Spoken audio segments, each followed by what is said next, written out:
The rain had been falling since dusk, relentless and cold, drumming against the thin glass of my apartment windows as if trying to force its way inside.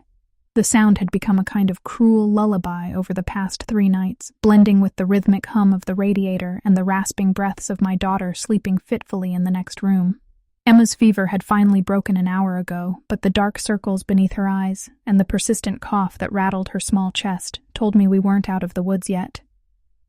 I sat hunched on the couch, cocooned in a threadbare cardigan, my phone clutched between trembling hands. The screen's pale glow threw harsh light on my own reflection. Hollow eyes, tangled hair, exhaustion carved into every line of my face. This was not how I'd imagined motherhood. Sleepless nights in a drafty apartment, counting coins to pay for medicine, and praying that the man who'd promised to love us would at least remember we existed. I typed the message slowly at first, my thumbs heavy with fatigue. Emma's sick again. Rent's due tomorrow. You promised Calvin $200 this week. Please, Mike, we need it. I hovered over the send button, my heart pounding. 3 months since he'd paid anything. 3 months of excuses, silence, and lies. Rage bubbled beneath the exhaustion, and before I could stop myself, I added one more line. A reckless jab born of desperation. I know you got money from the Castelli job. Don't make me call them. I hit send before doubt could stop me. The message flew into the void, a scream hurled at a man who probably wouldn't even bother to reply. I sank deeper into the couch, burying my face in my hands. I hated how pathetic I felt, how powerless. The minutes dragged on, the only sound the rain hammering the windows and the faint wheeze of Emma's breathing through the baby monitor. I was about to turn off my phone when it buzzed, and in my hand, relief surged. Maybe this time he'd finally taken responsibility. But the words that appeared on the screen turned my blood to ice. Who is this? It wasn't Mike's number. My heart stumbled in my chest. In my fog of sleeplessness, I'd texted the wrong contact. Some forgotten number buried in my phone's memory. I quickly typed an apology. Sorry, wrong person. Please ignore. The reply came almost instantly. What Castelli job? I stared at the screen, pulse roaring in my ears. Every instinct screamed at me to throw the phone away, pretend it never happened. But exhaustion dulled my judgment. My ex works for someone with that name. My mistake. 3 dots blinked, then vanished, then returned. Your name. Now. A chill crawled down my spine. This wasn't curiosity. It was command. I set the phone down, my hands suddenly slick with sweat. This was a mistake. A terrible, possibly dangerous mistake. I stood and crept to Emma's room, needing to see her chest rise and fall, needing the comfort of her warmth. She stirred, but didn't wake when I brushed damp curls from her forehead. Back in the living room, the phone buzzed again. And again. I forced myself to look. I already know who you are, Sophia Ellis, 22. Westbrook Avenue, apartment 3B. Your daughter is feeling better. The phone slipped from my fingers, clattering to the floor. My breath caught in my throat. How could they know about Emma, about her illness? My gaze darted to the window, to the rain-slick street below. And that's when I saw it. A black SUV rolled to a slow stop in front of my building, engine idling. Then another pulled in behind it, and another from the opposite direction. Within minutes, 5 of them had formed a silent perimeter around my block. Their headlights cut through the rain, and though I couldn't see through the tinted glass, I knew whoever I'd just texted was inside. One of those vehicles. The phone buzzed one more time, coming up. The words stared back at me like a death sentence. My heart thundered as I backed away from the window, instinctively moving toward Emma's room. Somewhere deep down, I understood that my life, our lives, had just changed forever. All because of one desperate text sent to the wrong number. The pounding on the roof from the storm had grown heavier, each drop against the glass like a ticking clock counting down to something I wasn't prepared to face. My heart hammered so hard it hurt as I stood in the dim light of our living room, the glow from the street lamps bending through the rain-streaked window. The 5 black SUVs remained where they were, their presence too deliberate, too still. Whoever was inside wasn't just waiting, they were watching. I moved toward Emma's room on instinct, every muscle trembling. She was sitting up now, rubbing sleep from her eyes, her stuffed rabbit clutched tightly against her chest. "Mommy, why are you scared?" she asked in a small voice that nearly shattered my resolve. I forced a smile I didn't feel, brushing her curls back from her forehead. "Everything's fine, sweetheart," I whispered, though my voice cracked. "Just stay here no matter what happens." Back in the living room, the silence pressed in on me. Then heavy footsteps echoed up the stairwell, slow, deliberate, unhurried. They stopped just outside my door. My breath hitched. The cheap lock and flimsy deadbolt suddenly felt like a joke, nothing but cardboard against a storm. For a long moment, there was nothing but silence, no knock, no voice. Then my phone buzzed where I'd dropped it on the couch. "Open the door, Sophia." My chest constricted. They knew my name. They knew Emma was sick. They were right outside. If they'd wanted to force their way in, they would have by now. Whoever was out there wasn't breaking in because they didn't need to. They expected me to come to them. And the worst pay, or it was a small, terrified part of me believed they would find a way in, even if I didn't. The knocking started then, but it wasn't frantic or violent. It was soft, controlled, a steady rhythm that chilled me more than pounding fists ever could. Whoever stood on the other side was patient and confident. They weren't here to negotiate. They were here because they already had the upper hand. I looked once more toward Emma's room, torn between barricading the door and confronting whatever waited. But something deeper than fear stirred inside me, a primal instinct that whispered I had to face this. Running would change nothing. Hiding would only delay the inevitable. With shaking hands, I slid the chain free and turned the lock. The door creaked open just enough to reveal a figure standing in the hallway light. He was tall, broad-shouldered, dressed in an impeccably tailored black suit that clung to his powerful frame like armor. A hint of rain clung to his dark hair, and when he looked at me, his eyes, impossibly blue and cold, seemed to slice right through every layer of my fear. "Sophia Ellis," he said, not asking, but stating it like a fact he had known his entire life. "I believe we need to talk about Michael Donovan." My knees nearly buckled at the sound of Mike's full name, a name no one but his mother ever used. "Who are you?" I whispered, my throat dry and raw. He stepped forward into the weak glow of the apartment light. His face was sharp, all hard angles and quiet menace. "My name is Alessio Castelli." The name hit me like a blow. Castelli. The name Mike had mentioned during one of our final screaming matches. The job. The money. The promise. Now here he was in my doorway with men in black SUVs and eyes that said he knew everything. I tried to close the door, but his hand shot out, stopping it effortlessly. He didn't push, he didn't force, he simply held it there, the message clear. Running was no longer an option. "That would be unwise," he murmured. "Your daughter is sleeping. Let's keep it that way." Hearing Emma mentioned by this stranger was worse than any threat. My blood ran cold, and my mind spun. "I don't know anything about what Mike did," I said, hating the tremor in my voice. "We've been separated for almost a year." "Yet you know enough to mention my name," he replied, his tone calm but sharp, enough to try and use it against him. It was just something he said once, I stammered. I was desperate. Alessio's eyes scanned the shabby room around us, the pile of unpaid bills on the counter, the child's toys scattered across the carpet. Then his gaze returned to me, colder now, more calculating. "May I come in?" he asked, though we both knew it wasn't a request. "Unless you prefer this conversation where your neighbors might overhear." From somewhere down the hall, a door creaked. Mrs. Abernathy, the elderly woman who sometimes watched Emma, peeked out, her expression worried. "Everything all right, Sophie?"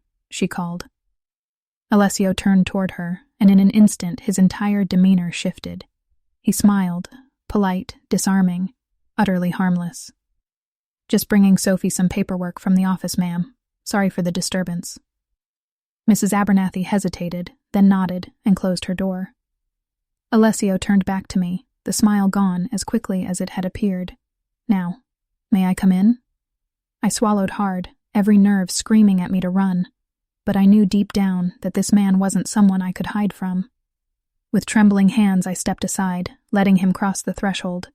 And as the door clicked shut behind him, I realized that whatever nightmare Mike had dragged us into had finally arrived, and there was no going back. The moment Alessio Castelli stepped into my apartment, the air seemed to change. It grew heavier, tighter, like the room itself was holding its breath. He didn't move quickly or aggressively. He didn't need to. His presence filled the space like smoke, seeping into every corner, every breath I took. The man radiated the kind of power that didn't need to announce itself. It was simply understood. And that terrified me more than anything. He glanced around the small living room, his sharp eyes sweeping over the second-hand furniture, the peeling paint, the stack of unopened bills on the table. His gaze lingered for a moment on the framed photo of Emma and me from the park last summer. It was a simple picture, her cheeks smeared with ice cream, my hair a mess. But the way he studied it made me feel naked, exposed. "You're not here by accident," I said finally, my voice shaking despite my efforts to sound strong. "You knew who I was before you came." Alessio turned toward me, his movements precise and deliberate. "Michael Donovan worked for me for 3 years," he said calmly. "He was a low-level employee, nothing important. But 6 weeks ago, he was given a job, a simple delivery of a flash drive. He decided to keep it for himself." A cold knot formed in my stomach. "I don't know anything about that." His eyes locked on mine, and for a terrifying second, I thought he could see straight into my thoughts. "Maybe you don't," he admitted. "But you sent me a message mentioning my name and a job you shouldn't even know about. That makes you part of this, whether you want to be or not."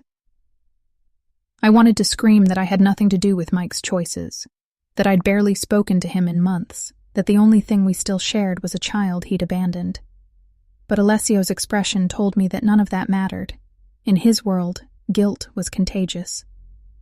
He took a step closer, and I instinctively stepped back until my knees hit the edge of the couch. He wasn't threatening me, not exactly, but his presence pressed against me all the same. "Michael didn't just steal Ma's. Oni," he continued. "He stole information that could destroy everything I've built. Names, accounts, locations. People will die if it falls into the wrong hands. And because of him, they're already looking for you and your daughter." The word daughter hit like a gunshot. I moved instinctively toward Emma's room, putting myself between Alessio and the hallway. "You leave her out of this," I warned, my voice trembling. "She has nothing to do with Mike." Alessio's gaze softened almost imperceptibly. "You're wrong. The moment Michael betrayed me, everyone connected to him became involved. That's how this world works. And if I can find you this easily, so can my enemies. The Russians. The men he's trying to sell to." The name made my blood run cold. I had seen news stories. Brutal murders, disappearances, entire families wiped off the map without a trace. If those men were after Mike, then they were after Emma too. Alessio sat down, his voice quieter now, but somehow more dangerous. "I'm offering you a way to protect her. Both of you.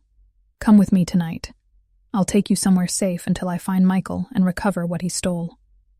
Safe. The word sounded foreign coming from him. Nothing about this man felt safe. He was a storm wearing a suit, a hurricane disguised as calm. But outside of this apartment, there were darker storms waiting, ones that would show no mercy. "And if I say no?" I asked, even though I already knew the answer. "Then I walk away," Alessio said, rising to his feet. "My men leave, and you will be on your own when the people Michael betrayed come looking. They won't knock on the door, Sophia. They won't ask politely. They will take what they want, including your daughter." For a moment, the world seemed to tilt beneath me. My heart raced so fast I thought I might pass out. It wasn't a choice. Not really. It was a question of how Emma and I would die. In a hail of gunfire from strangers, or in the back of a black SUV with a man who terrified me but hadn't hurt us. "I need to pack," I whispered. Alessio nodded once, checking his watch. 5 minutes. Only what you need for a few days." I stumbled into Emma's room, my hands shaking as I grabbed clothes, medicine, her stuffed rabbit. She blinked sleepily when I helped her into a sweater. "Where are we going, Mommy?" she mumbled. On a little trip, I said, forcing a smile, somewhere safe. Minutes later, we were walking down the stairwell, Alessio in front, one of his men behind us. The rain had stopped, but the night was darker than I'd ever seen it. The SUVs were still there, engines rumbling like beasts waiting to move. When the door closed behind us and I climbed into the back seat with Emma in my arms, I realized there was no turning back. My old life, small, difficult, familiar, had ended the moment I pressed send on that text. And now I was stepping into something I didn't understand, something bigger, something deadly, and it was only just beginning. The city blurred past the tinted windows in streaks of wet neon as the black SUV sped through the rain-soaked streets. Emma had fallen asleep against my chest, her tiny body heavy and warm, clutching her stuffed rabbit like it was the only piece of home she had left. I stared out into the night, my reflection ghost-like in the glass, and tried to make sense of the nightmare my life had become. Hours ago, I had been begging for child support. Now I was sitting in the back seat of a vehicle flanked by armed men, being driven to an unknown destination by a man whose name whispered fear into the darkest corners of the city. Alessio sat beside me, silent and unreadable. His posture was relaxed, his hands resting casually on his knees, but there was nothing casual about him. He radiated the kind of control that made everyone around him adjust their behavior without realizing it. I wanted to hate him for dragging us into his world, but deep down, I knew the truth. It wasn't him, it was Mike. Every bad decision he had ever made had finally caught up with us. "Where are you taking us?" I asked, my voice quieter than I intended. "Somewhere no one can reach you," he replied without looking at me. "Somewhere even the men your ex betrayed would think twice about stepping into." The rest of the ride passed in tense silence. The streets grew wider, cleaner, quieter as we left the city's chaos behind and entered a neighborhood that looked like it belonged to another world entirely. Iron gates loomed ahead, guarded by men with earpieces who waved us through without question. The SUV rolled up a long cobblestone driveway lined with towering trees and soft golden lights. At the end of it stood a mansion that looked more like a fortress, sleek and modern, all glass and stone, with no visible weaknesses. The driver stopped at the front steps. Alessio stepped out first, scanning the surroundings before gesturing for me to follow. My legs felt like they might give out as I climbed from the SUV, Emma still asleep in my arms. The night air was colder here, sharper, carrying a silence so complete it was almost unnatural. "Welcome to my home," Alessio said, his voice softer now, but no less commanding. "For as long as you're under my roof, nothing will harm you or your daughter." I wanted to laugh at the absurdity of it. Harm had already been done. My life had been ripped apart in a single night. But instead, I nodded and followed him inside. The interior was breathtaking. High ceilings, marble floors, walls lined with art that probably cost more than I'd make in a lifetime. Yet beneath the beauty, there was an edge, a quiet menace, in the way cameras tracked every angle and guards moved like shadows at the edges of the hall. It was a palace, yes, but it was also a cage. A woman with silver hair and sharp eyes appeared as we entered. Rosa Alessio greeted her, his voice softening slightly. "Prepare the East Suite. They'll be staying for a while." The woman nodded without question and gestured for me to follow, as he climbed a sweeping staircase. I glanced back at Alessio. He was speaking quietly into a phone now, his expression unreadable, his presence still filling every inch of the space. I turned away quickly, my heart pounding. The suite Rosa led us to was larger than my entire apartment. A sitting room opened into a spacious bedroom with a king-sized bed, and through another door, a smaller room clearly prepared for Emma. I laid her gently on the bed, brushing a curl from her forehead as she stirred and sighed in her sleep. Rosa returned with a cool cloth and a glass of water. "For the fever," she said. "A doctor will arrive in the morning." "Thank you," I murmured, unsure why I was thanking anyone in this situation. When she left, silence filled the room again. I walked to the massive windows and pulled back the curtain. Beyond the manicured gardens, a tall security wall loomed, topped with motion sensors and cameras. Beyond that, darkness. No city lights. No streets. No escape. I sank onto the edge of the bed, staring at the sleeping form of my daughter. Everything I had done, every choice I'd made since that first text, had been to protect her. But looking around, I wasn't sure if I had saved her or delivered her into even greater danger. The door opened softly behind me.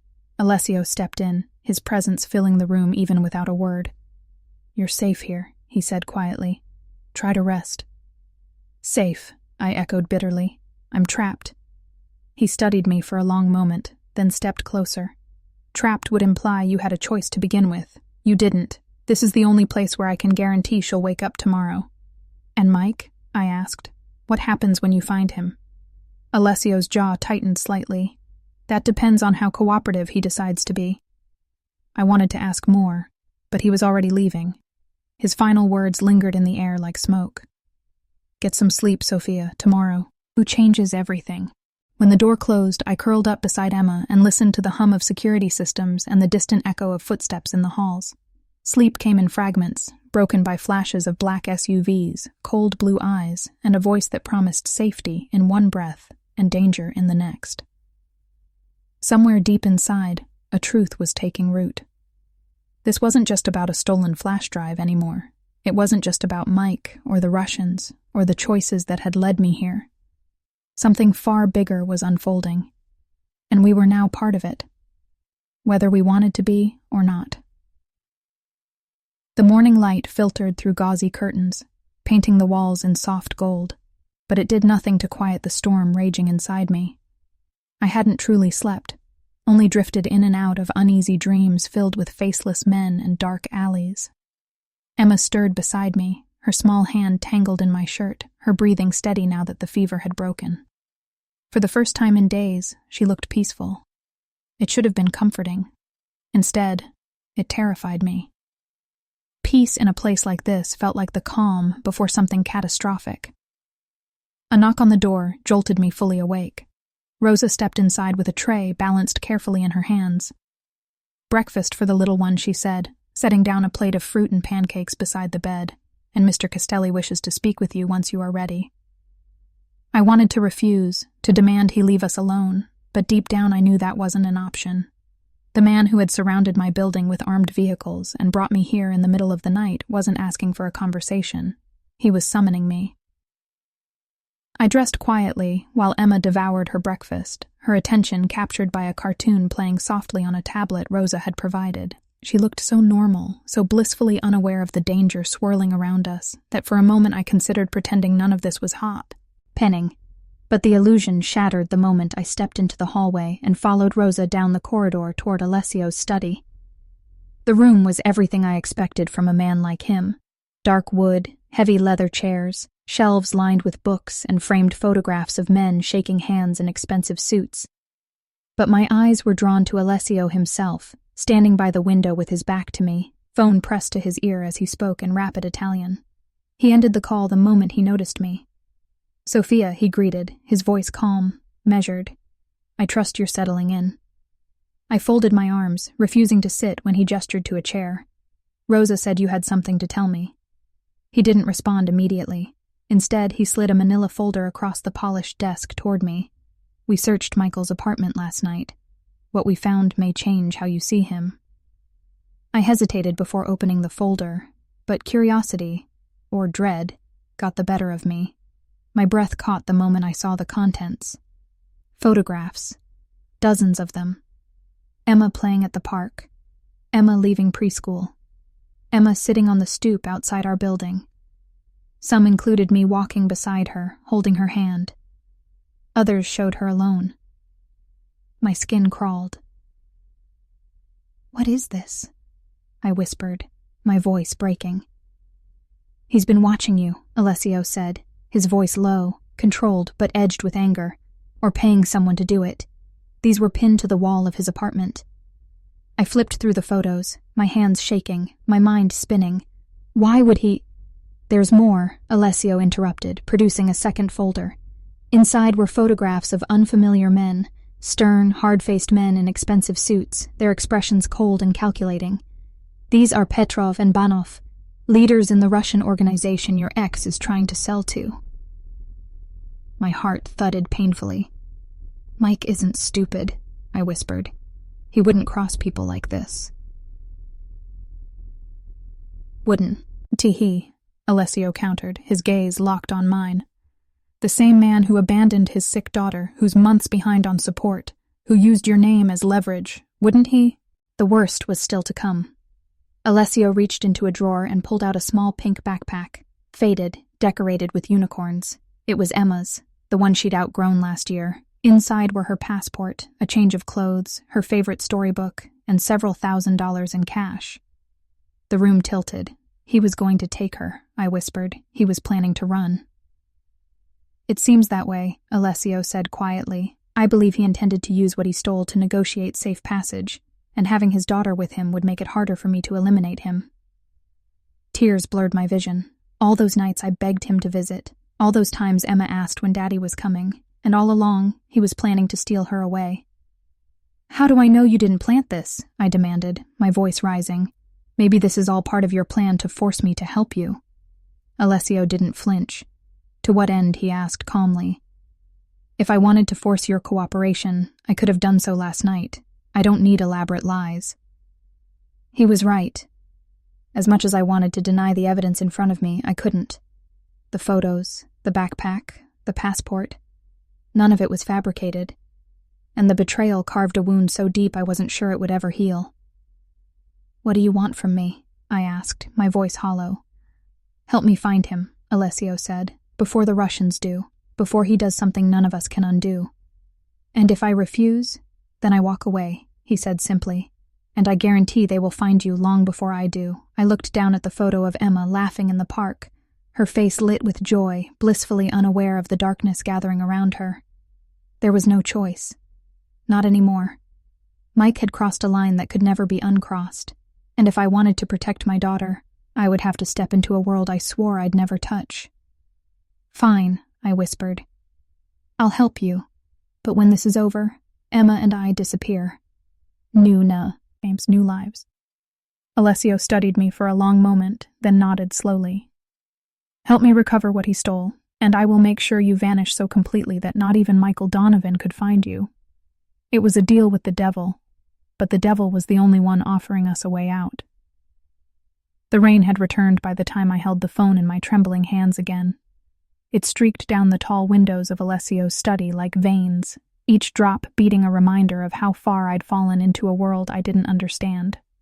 Across the desk, Alessio sat silent, watching me with that unnerving calm that made it impossible to tell whether he was my savior or my captor. The deal had been struck. My freedom and Emma's future in exchange for one thing, bringing Mike out of hiding. I took a deep breath and dialed the number I'd memorized long before our lives fell apart. The call rang once, twice, 3 times. My pulse raced with every unanswered second. Then his voice, hoarse and wary, broke through the line. Who is this? It's me, I said, gripping the phone so tightly my knuckles ached. We need to talk. Now. There was a pause so long I thought he might hang up. Sophie. His voice was barely a whisper. Where are you calling from? This isn't your number. I swallowed the fury burning in my chest. That doesn't matter. We need to meet. Are you and Emma okay? He asked quickly, the false concern in his tone igniting something bitter inside me. Don't pretend to care, I hissed. I know about the photos, Mike. I know about the backpack, the passport, the cash, everything. Silence stretched across the line, thick and heavy. It's not what you think, he said finally, slipping into that pleading tone I knew too well.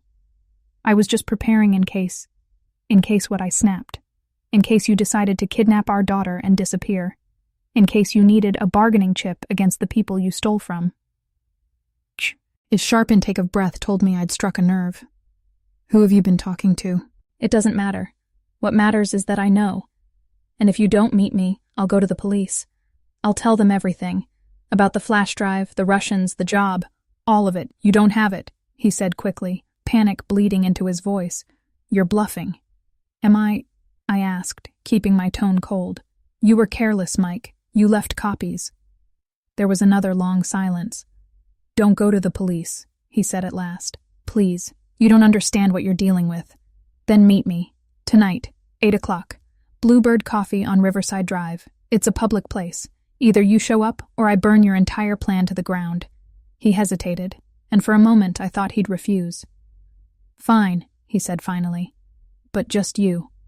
No, Emma. I hung up without another word and set the phone down, my hands still shaking. Alessio was watching me intently. Well done, he said, his lips curving into the faintest trace of approval.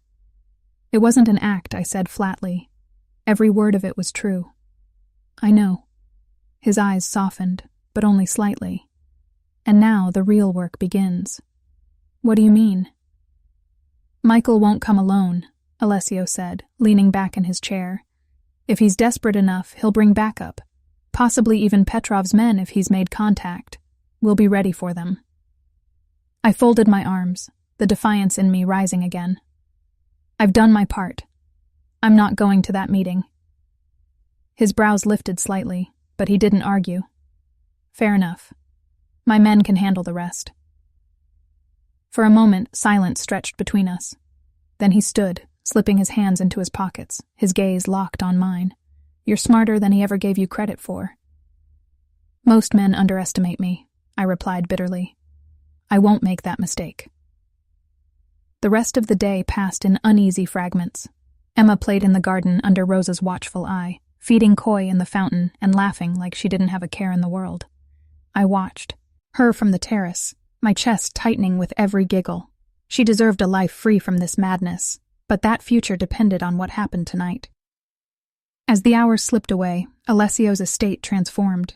Men I hadn't seen before arrived in sleek black vehicles, their movements precise, their faces expressionless. Weapons were checked and loaded, radios crackled with coded instructions. The calm before the storm had ended. War was coming. By the time the sun dipped below the horizon, Alessio was ready. He appeared in the doorway of the sitting room, dressed in another dark suit, his demeanor colder, sharper. The businessman gone, replaced by the man who commanded fear. It's time, he said simply. Be careful, I told him. Mike does unpredictable things when he's cornered. I've dealt with far worse than Michael Donovan, he said, but there was something in his voice, a flicker of gratitude, maybe even respect. And then he was gone, his footsteps fading down the hall until the silence swallowed them. I tried to read, to distract myself, but the words blurred on the page. Every distant sound, the slam of a car door, the murmur of voices, made my heart jolt. I put Emma to bed early, her small body curled around her stuffed rabbit, oblivious to the chaos her father had unleashed. When the clock crept toward midnight, the knock finally came. It was soft but deliberate. Alessio stood on the other side of the door, his tie loosened, his sleeves rolled up, his eyes harder than I'd ever seen them. It's done, he said. Mike, I asked, though I wasn't sure I wanted the answer. Alive for now, Alessio replied, and very willing to talk. The flash drive was recovered, along with every copy. You and Emma are safe. From him. From the Russians. From all of it. I exhaled a breath I didn't realize I'd been holding, a weight lifting off my chest. But before relief could set, lay in, Alessio stepped closer, his voice low and deliberate. Now we decide what comes next, because this, he gestured between us, to the house, to the invisible world beyond it, is far from over. The rain had finally stopped by morning, but the air outside Alessio's mansion still carried the heavy silence of a storm that had only paused, not passed. I stood at the tall window of our suite, staring out at the manicured gardens beyond the glass, but my thoughts were miles away. Back at a coffee shop where Mike had been dragged into a black SUV instead of ordering his usual espresso, back to a world that was now closing in on us with invisible hands. Emma slept soundly, her breathing soft and even, her fever long gone. For the first time in weeks, she looked peaceful. But peace, I was learning, was an illusion in Alessio's world. It was a space between crises, a breath before the plunge.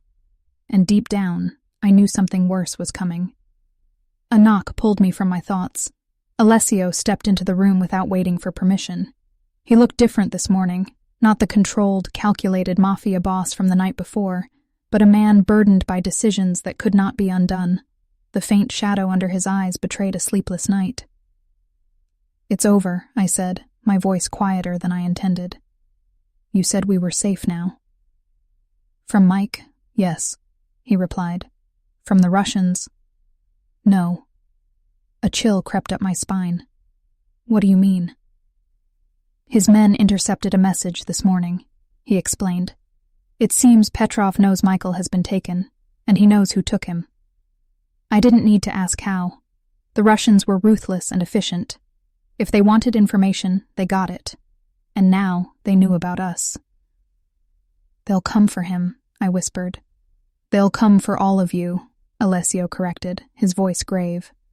"Michael is useless to them now without the drive, but they'll still want revenge. They'll want to make an example, and they'll use whatever they can to find me, including you and Emma." I felt the ground shift beneath me.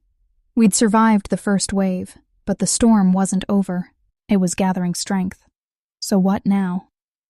"Now, we make you disappear," Alessio said, his tone matter-of-fact. "New names, new lives, new countries if that's what it takes. By tomorrow, Sophia Ellis and Emma Donovan will no longer exist."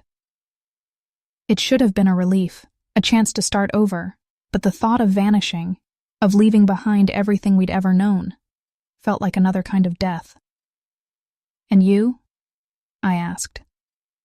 "I stay and clean up the mess your ex made." There was something in his voice, something final, that twisted in my chest. It wasn't just about duty or vengeance, it was about sacrifice. "I don't want to run," I said quietly, surprising even myself. He turned to me, his expression unreadable. "Then you're a fool." "Maybe I am, but I'm tired of running from Mike's mistakes. From my own mistakes. I want to face this." He studied me for a long time, his gaze searching for cracks in my resolve. Finally he sighed. "There may be a way, but it's dangerous." "I'm already in danger," I reminded him. "Tell me." "Petrov will come for Michael first. If he doesn't get what he wants, he'll go after leverage. You, Emma, anyone he can find. But if we control the narrative, if we feed him what he expects, we might draw them into a trap." "A trap," I repeated, my pulse quickening. "We leak information," Alessio explained. "Make them believe Michael had one last copy hidden somewhere only you know. They'll come for you. But this time, we'll be waiting." The plan was insane. It was reckless. It was the kind of thing only a man like Alessio would even consider. But as terrifying as it was also the first real chance to end this. Not just to survive, but to fight back. I glanced at Emma sleeping peacefully on the bed, unaware of the war being plotted around her. If it means she'll never have to look over her shoulder again, I'll do it. Alessio nodded once, his jaw tightening. "Then, we begin tonight. My men will leak the story. Within 48 hours, Petrov will make his move. And if we fail," I asked, "then we don't get a second chance." The rest of the day passed in tense preparation. Men moved through the mansion like ghosts, installing new layers of security, checking weapons, planning escape routes. Alessio's command center, a room filled with screens and encrypted devices, became the heart of the operation. Every detail was scrutinized, every possibility accounted for. As the sun sank beyond the horizon, the house fell into an unnatural stillness. Emma had been moved to a reinforced safe room deep within the estate under Rosa's care. I stood in the study, my hands trembling slightly as Alessio fitted a tiny earpiece into my ear. "Once they breach the perimeter, you stay put," he instructed. "My men will handle the rest. And if they take me before you can reach me," I asked. "They won't," he said firmly. "But if they do, you keep them talking. You make them believe you know where the drive is. No matter what happens, you don't break." I met his eyes, and for the first time, I saw something there I hadn't expected. Trust. "You're not just bait, Sophia," he said quietly. You're the key to ending this. The clock ticked past midnight and the house held its breath. Somewhere out there, Petrov's men were already on the move, and as the shadows deepened and the tension thickened, I realized that the wrong text I had sent days ago had not just rewritten my future. It had turned me into the one thing I had never been before: a weapon. The night was too still. Even the air felt different, charged with something invisible and dangerous, like the city itself was holding its breath. Somewhere deep in my chest, instinct whispered that the storm was about to break. Not the kind that came with rain and thunder, but the kind that left everything it touched in ruins. I stood near the wide window of the study, watching the shadows shift across the courtyard. Alessio's men were everywhere, hidden in places I would never have thought to look. On the rooftops, behind hedges, stationed near the gates with unmarked rifles and silent radios. They moved like ghosts, controlled and efficient, the embodiment of a man who trusted no one and prepared for everything. Down the hall, Emma was safe in the reinforced panic room beneath Rosa's watchful eye. I'd kissed her goodnight hours earlier, lingering longer than I should have, memorizing the way her small fingers clung to mine. If tonight went wrong, if Petrov's men were smarter or faster than Alessio anticipated, that might have been the last time I held her. The thought was enough to make my knees weak. Alessio entered the room without a sound, as if he'd materialized from the shadows themselves.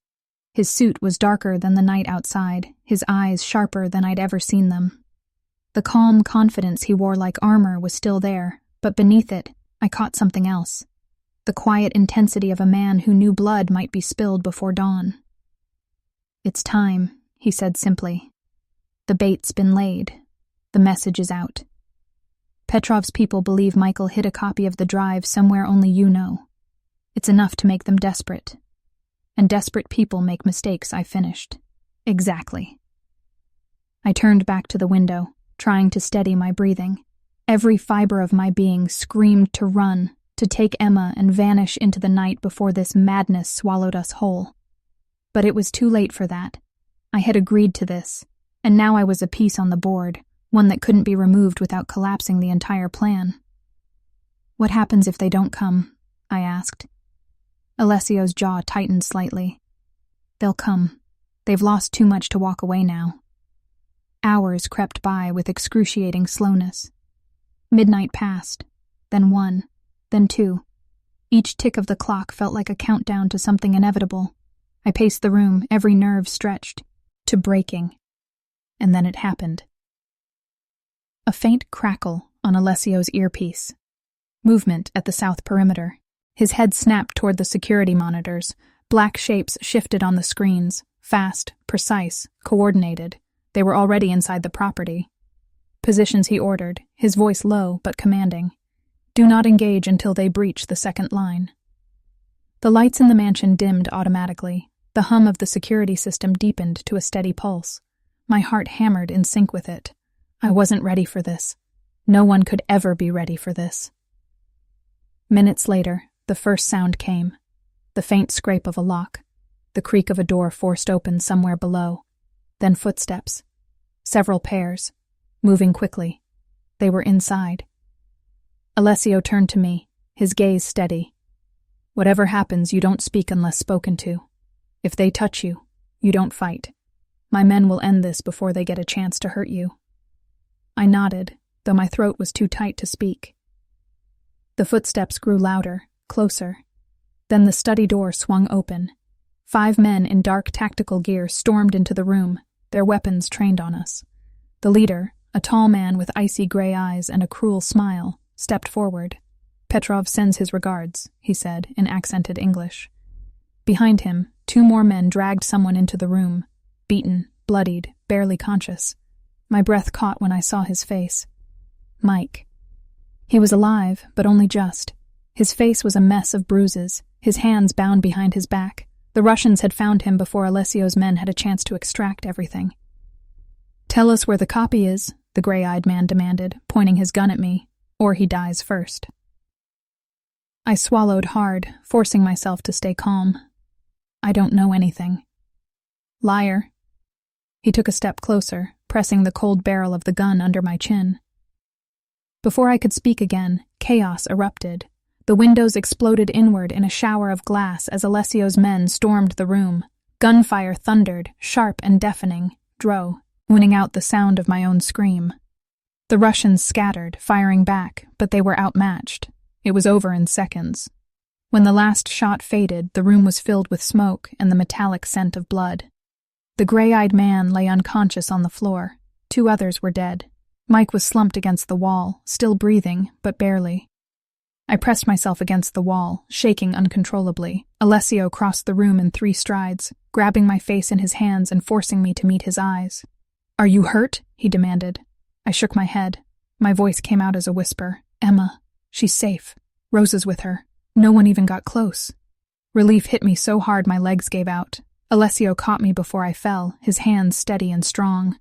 "It's over," he said quietly. "They won't come again." But even as he said it, I knew it wasn't true. This war was far from over. Petrov's men might have failed tonight, but men like him didn't stop until every debt was paid. And somewhere deep down, I realized something terrifying. We weren't just witnesses anymore. We were part of this world now, bound to it, and there was no going back. The night after the attack felt heavier than any before it. The rain had stopped, the house had been secured, and yet sleep was impossible. Every creak of the old mansion, every whisper of the wind outside sounded like footsteps. Every flicker of light across the walls made my heart pound. The illusion of safety was gone. Whatever invisible barrier had once separated me from Alessio's world had shattered completely. Now I was deep inside it, and there was no escape. Down the hall, Emma slept peacefully in the panic room, blissfully unaware of how close danger had come. I had spent hours beside her before Alessio insisted I rest, but rest was a luxury I could no longer afford. My body might have been in that room, but my mind was still replaying the night, the gunfire, the screams, the smell of smoke, and the way Alessio had looked at me when it was over. Like I was no longer just a woman he was protecting. Like I was something else. The door to the study opened softly behind me. I didn't need to turn to know it was him. Alessio's footsteps were unmistakable, confident, deliberate, controlled. He came to stand beside me by the window, silent for a long moment. When he finally spoke, his voice was lower than I'd ever heard it. "We found 3 more bodies on the perimeter. They didn't make it inside." I nodded without looking at him. "And Petrov? Gone. But not for long. He's regrouping, and next time, he'll bring an army." The words hung in the air between us. Cold, heavy, final. "What happens now?" I asked, my voice barely above a whisper.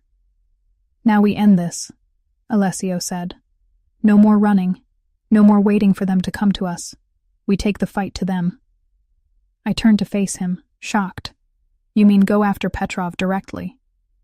"It's the only way this ends. He won't stop until he gets what he wants. And as long as Michael is alive, they'll use him as leverage." My stomach twisted.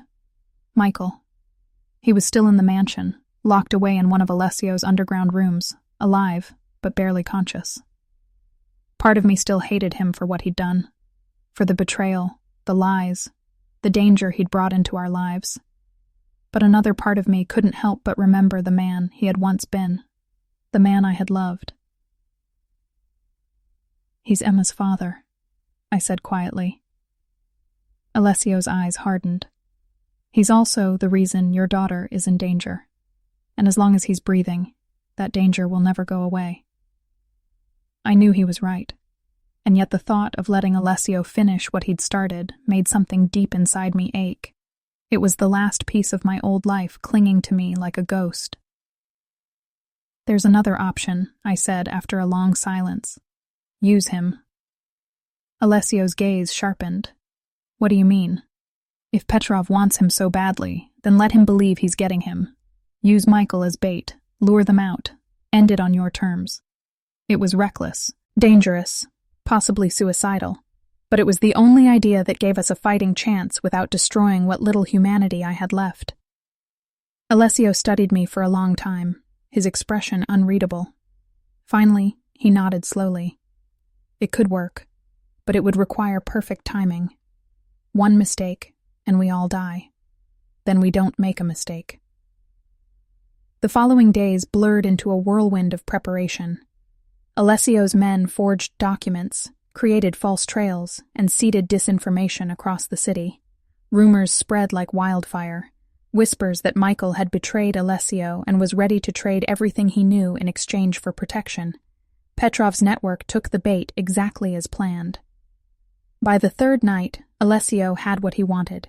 An encrypted message traced to a warehouse near the docks, Petrov's stronghold. It was an invitation and a threat rolled into one. "We move tomorrow night," Alessio said, standing beside a table covered in blueprints and surveillance photos.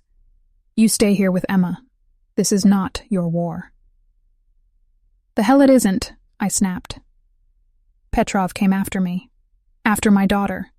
This is my war as much as yours." He looked at me then. Really looked at me. And for the first time I saw something like admiration flicker behind his cold eyes.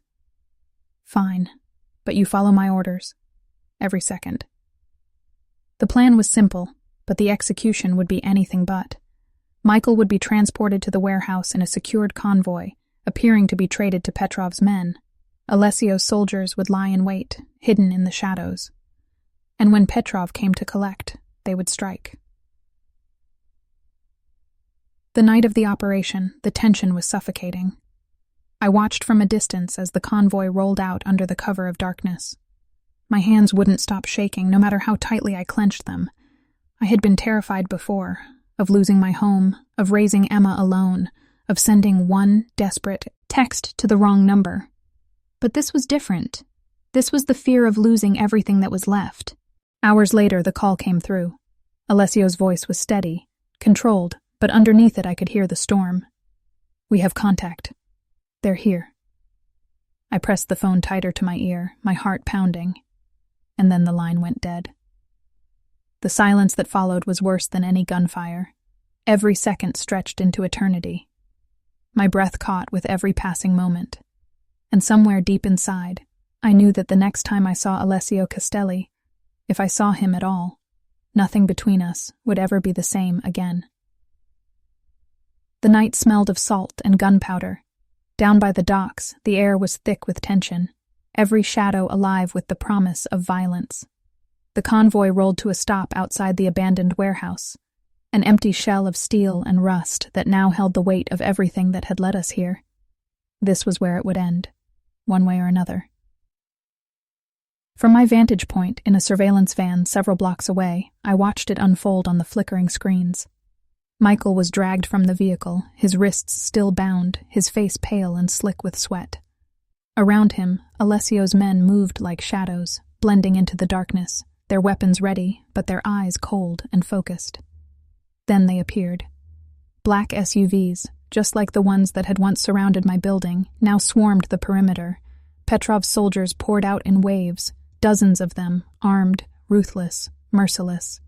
They moved with the brutal precision of men who had killed many times before, and would do so again without hesitation. A tall figure stepped out from the lead vehicle. Even through the grainy feed, I recognized him. Viktor Petrov, the man who had sent assassins to my door, the man who would not rest until my daughter was either dead or used as leverage. "There you are." Alessio's voice crackled through my earpiece, calm but edged with iron, the spider in his web. I gripped the edge of the table until my knuckles turned white. My heart was racing so fast it hurt. The exchange began. Michael was shoved forward, stumbling as he was dragged toward Petrov's men.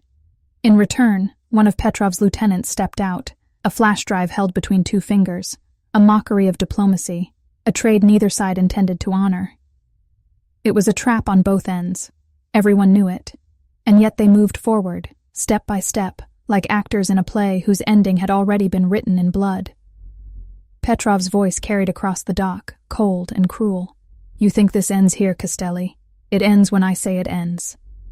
Alessio stepped into the light, his presence cutting through the chaos like a blade. "No, Petrov. It ends tonight." The world exploded. Gunfire erupted from every direction. Muzzles flared in the darkness, the roar of automatic weapons tearing the night apart. Petrov's men scattered for cover, returning fire in furious bursts. Alessio's soldiers surged forward, methodical and relentless. The air was alive with shouts, screams, and the sickening crack of bullets hitting flesh. Through the chaos, I saw Michael drop to the ground, crawling desperately toward cover. He was unarmed, terrified, and completely forgotten in the storm he had helped create. I slammed my hand against the door of the van. I couldn't stay here, not when the man who had destroyed our lives was crawling toward freedom again. Against Alessio's strict orders, I slipped out into the night. The docks were chaos incarnate. Bullets whizzed past as I ducked behind crates and shipping containers, the ground slick with rain and blood. My only focus was Michael, the man who had nearly stolen my daughter, who had betrayed everyone, and yet who was still Emma's father. I reached him just as he collapsed against a crate, gasping for breath. His eyes widened when he saw me. "Sophie, what are you doing here?" "Ding this," I hissed. "You don't understand," he rasped. "Petrov, he's not the only one. There's someone worse, someone bigger. This was never just about the drive." But I never heard the rest. A gunshot split the night, and Michael jerked violently before crumpling at my feet. Blood pooled beneath him, his eyes staring blankly at the dark sky above. I didn't know who fired the shot. Maybe Petrov's men. Maybe Alessio's. Maybe it didn't matter. The man who had once been my everything was gone, and with him, the last tie to a life that no longer existed. A strong hand gripped my shoulder and pulled me back behind cover. Alessio's face appeared through the haze of smoke and chaos, his eyes sharp and unyielding. "Are you insane?" he shouted over the gunfire. "I couldn't let him run," I said, my voice shaking. "He's not running anymore," Alessio replied grimly. "Come on, it's not over yet." We moved together through the labyrinth of containers, fighting our way closer to the center of the battle. Petrov's men were falling back, their formation crumbling under Alessio's relentless assault. And then, through the smoke, I saw him. Petrov was retreating toward a waiting SUV, shouting orders in Russian. Alessio broke from cover, firing as he ran. Petrov's men returned fire, but they were too slow. Alessio closed the distance, tackling Petrov to the ground in a violent collision. The two men grappled on the rain-slick pavement, a brutal struggle that was more than a fight. It was a reckoning. Years of betrayal, blood, and vengeance collided in that moment, and when it ended, Petrov lay unconscious, bleeding and defeated. Silence fell over the docks. The gunfire ceased. The battle was over. It was dawn by the time we returned to the mansion. Rosa greeted us with tears of relief, and Emma ran into my arms, burying her face against my chest. I held her tightly, inhaling the soft scent of her hair, the warmth of her small body, grounding me in a reality that felt almost impossible. "It's over," I whispered into her hair. "It's finally over, Les." Io stood a few feet away, watching us quietly. His suit was torn, his hands blood-stained, but his eyes were steady. "You kept your promise," I said softly. "I always keep my promises," he replied. "Now it's time to keep mine to you." By sunset, the papers were ready. New names, new passports, new lives.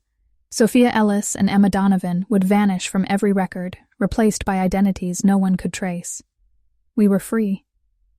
But as I stood by the window, watching the last light fade from the sky, I felt a presence behind me. Alessio's voice was quiet, almost vulnerable.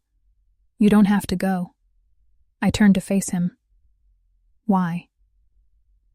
"Because I don't want you to," he said. "Because you've shown me something no one ever has. Loyalty without fear, strength without violence, love without condition. Stay with me."